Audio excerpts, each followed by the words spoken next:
G'day guys, and welcome back to our Kart Class podcast. Today we're going to be discussing how to overtake in go-karting. So we're looking at some strategies for safe and effective overtaking, but also how to read your opponent's moves. Now when it comes to racing, it's all good and well being the fastest kart and qualifying on the front row and just driving off into the distance, and that may happen for some of you, and it may happen in some races.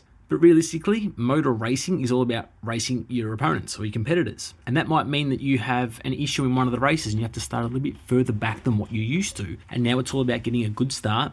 It's going to be getting around those other drivers so that you're making your way further through the field. Now, the first thing is when it looks to overtaking, we need to be close to our competitors to take an overtaking opportunity. It's all good and well being, two kart lengths back and thinking, I might be able to pull this off. And sometimes you might be able to.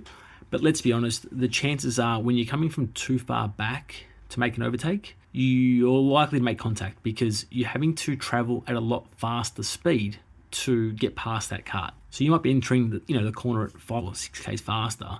Then all of a sudden, the other driver can't see you because you're too far back. They turn in, you're traveling at too much speed, contact's made, and the chances are that two karts are involved in the crash.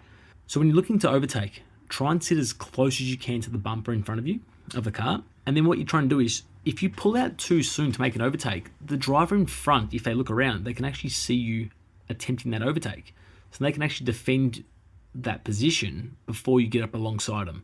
So you want to try and make it as late as you possibly can into the braking zones. So basically what's happening is just before the braking zone, you're on the bumper, you pull out towards the inside. It's always the safest spot to be looking to overtake. And then once they brake, you try and brake one kart later, bang, position's made. Now, when we said about passing on the inside, the reason for that is that's where the driver who you're overtaking is going to be looking, because they're looking towards the inside. That's the upcoming corner.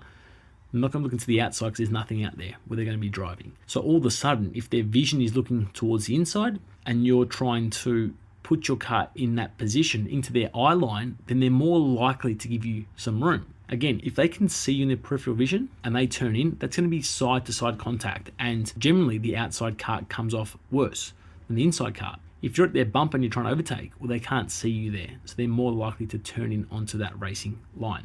Now, that's what we're saying about the outside. If you look to the outside to overtake, again, you might be able to make it pass, but it's a lot more risky. So that one spot that you may make in the overtake, you're running the gauntlet of potentially crashing, 60, 70% more often when you're going towards the outside.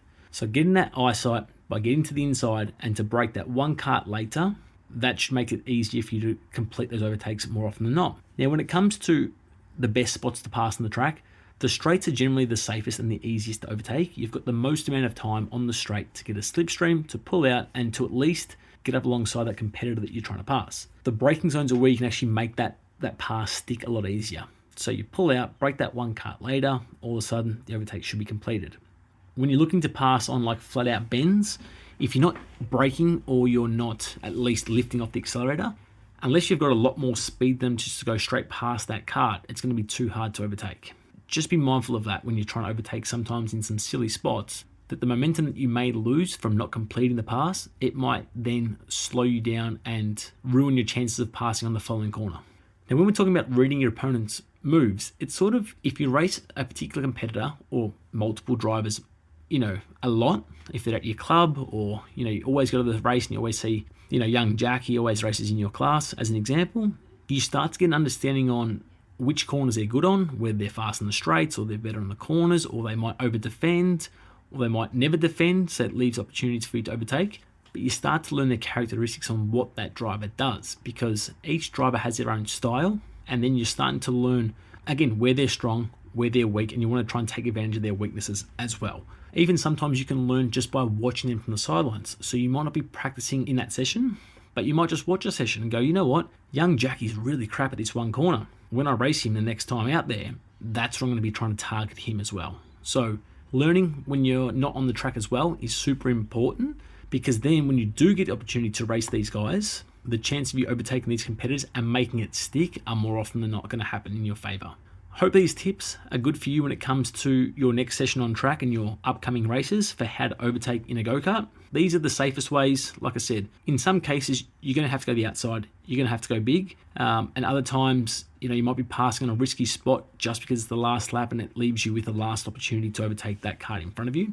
But try and always go towards the inside where possible, get in that eye line of the kart and stay as close as you can to that rear bumper when trying to make an overtake.